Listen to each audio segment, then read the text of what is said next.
আসসালামু আলাইকুম friends, welcome back to চাঁদাকোনা ব্লগে সবাইকে স্বাগতম। দেখুন আজকে আমি এই স্যান্ডউইচ বানিয়ে খাইতেছি সকালে নাস্তা।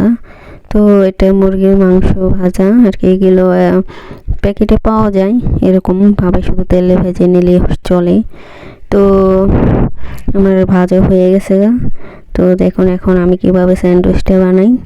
তো এখানে লম্বা পাউরুটি নিছি একটা, তো এইটাকে আমি 2 টুকরো করবো এখন এই মুরগির মাংসটা ভাজাটাকে। তারপরে এখানে আমি কিছু ক্রিম নিতেছি রুটির ভিতরে। ক্রিমটা রুটি দেখাই আমরা, আর যৌবন, এটাকে যৌবন বলি, দুধের ক্রিম এটা।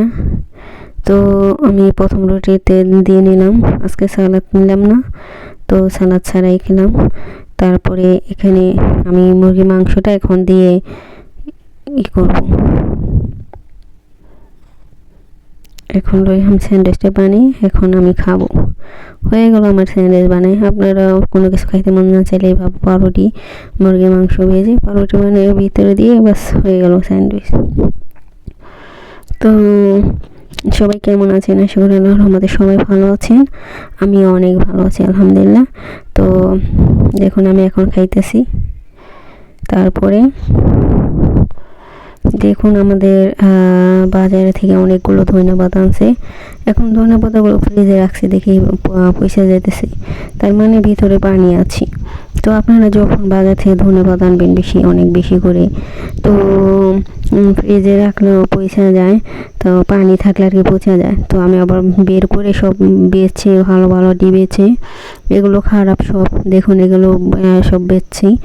আর এখানে ভালো, তো একটা বাতাসে, ফ্যানের বাতাসে ছড়িয়ে দিছি যাতে শুকায়, পানিটা শুকালে তারপরে দিনে ফ্রিজে ভরে রাখবো, তারপরে এগুলো অনেক দিন খেতে পারবো। তো আমি ধনেপাতাগুলো ছড়িয়ে রাখছি। আর ধনেপাতা তো অনেক বেশি আনছি, আমাকে তাহলে কিছু ভর্তা বানাই। তাহলে যে কিছু নিয়েছি ভর্তা বানাতে, এটা কাঁচামরিচ আর এটা রসুন পেঁয়াজ। এখন আমি তেলে ভাজতেছি। আমি কাঁচাও খাওয়া যায় ধনেপাতা, তবে কাঁচা হলে পানি ছেড়ে দেয়, অনেক পানি, মানে কেমন লেটকা হয়ে যায়। এই জন্য আমি তেলে ভেজে নিলাম একটু, তেলে ভেজে নিলে আর কি ভালো লাগে সে খাইতে। ওটাও কাঁচাটাও ভালো লাগে, তবে কাঁচাটা আর কি কেমন লেটকা হয়ে যায়, পানি ছেড়ে দেয় তো অনেক, এর জন্য। তো আমি রসুন পেঁয়াজটা ভাজতেছি। দেখুন এই ধনেপাতাটা খেতে খুবই খুবই মজা। এই ধনেপাতাটা আমি ব্ল্যান্ডও করিনি। দেখতে থাকুন আমি কীভাবে বানাই। এভাবে যদি আপনি বানিয়ে খান, দেখবেন এই ধনেপাতা দিয়ে শুধু ভাত খেতে পারবেন, আর কিছু লাগবে না। তো আমি এটা এখন দেখতে থাকুন। তো যারা যারা আমার চ্যানেল সাবস্ক্রাইব করছেন তাদেরকে অনেক অনেক ধন্যবাদ, আর যারা সুন্দর সুন্দর কমেন্ট করেন আমাকে তাদেরকে অনেক অনেক ধন্যবাদ। আর যারা এখন সাবস্ক্রাইব করেনি, আমার ভিডিও দেখেন, প্লিজ সবাই সাবস্ক্রাইব করবেন, সবার পাশে থাকবেন, আমিও সবার পাশে থাকবো। তো দেখুন আমি এখন তেলে ভাজা হয়ে গেছে, আমি ধনেপাতাটা তেল হালকা ভাজবো, বেশি অতটা ভাজার দরকার নেই, অল্প একটু ভাজলেই চলবে। তো আমি ধনেপাতাটা এখন ভাজতেছি, কারণ ধনেপাতা অনেকগুলো, তো আমি যদি এমনি শুধু কাঁচাই ব্লেন্ড করতাম অনেক হয়ে যাবে। আর কি এভাবে ভেজে নিলে একটু পানিটা কমে যাবে, তখন ভর্তাও কম হয়। তো দেখুন আমার ভাজা হয়ে গেছে। এই যে দেখুন আমি এটা ছেঁচছি, যেমন যে ছেঁচনি আছে না, যেগুলো মানুষ পান ছেঁচে খায়, ওগুলো আছে আমাদের, তো ওইটার মধ্যে আমি ছেঁচছি, মানে ব্লেন্ডও করিনি। আর আমাদের এখানে তো পাটা নেই, ব্লেন্ড করলে অতটা বেশি ভালো লাগে না, এলে এইভাবে আজকে অন্যভাবে করলাম। দেখুন এভাবে খেয়ে দেখবেন এই ভর্তা খুবই খুব মজা লাগছে, অনেক মজা লাগছে। তো দেখুন আমি এখানে দুপুরের জন্য কিছু সালাদ কাটলাম। এখানে আছে পেঁয়াজ পাতা, শসা, আর হলে সালাদ পাতা, লেটুস পাতা। তো এটা শসা দেখুন। আর তারপর আজকে অনেক কিছুই রান্না করলাম, দেখুন কি কি রান্না করলাম, দেখতে থাকুন। তো বেগুন ভাজলাম, দেখুন ভাজা হয়ে গেছে, আর একটু বাকি আছে। তো বেগুন যত মানে কম তেলে ভাজা, কারণ বেগুন তো অনেক তেল খায়, কম তেলে যত ভাজবেন তত ভালো লাগবে।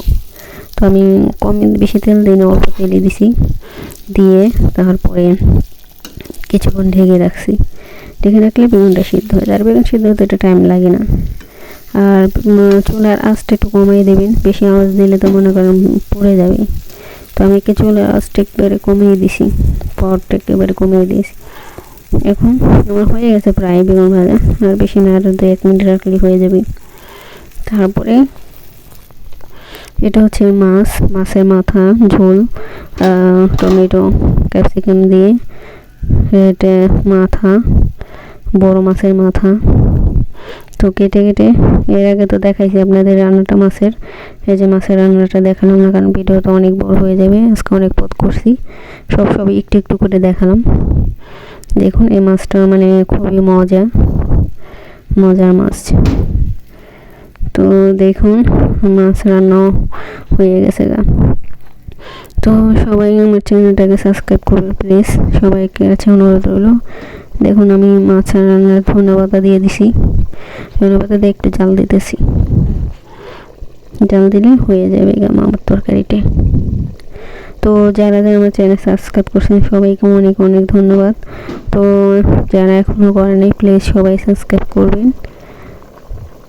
তো দেখুন তরকারিটা একটু বলক দিলাম, বলক দেওয়ার পরে তো মানে এখন হয়ে গেছে, এখন অফ করে দিলাম চুলাটা। আর এখানে ভেন্ডি ভাজি করতেছি, দেখুন এই ভেন্ডি ভাজিটা খেতে অনেক মজা। তো সবই অল্প করে দেখালাম একটু করে, কারণ পুরোটা দেখালে অনেক ভিডিও অনেক বড় হয়ে যেত, 10-12 মিনিট হয়ে যেত, কারণ বড় ভিডিও মানুষ দেখতে চায় না। ওকে, সবাই ভালো থাকবেন, আল্লাহ হাফেজ, খোদা হাফেজ।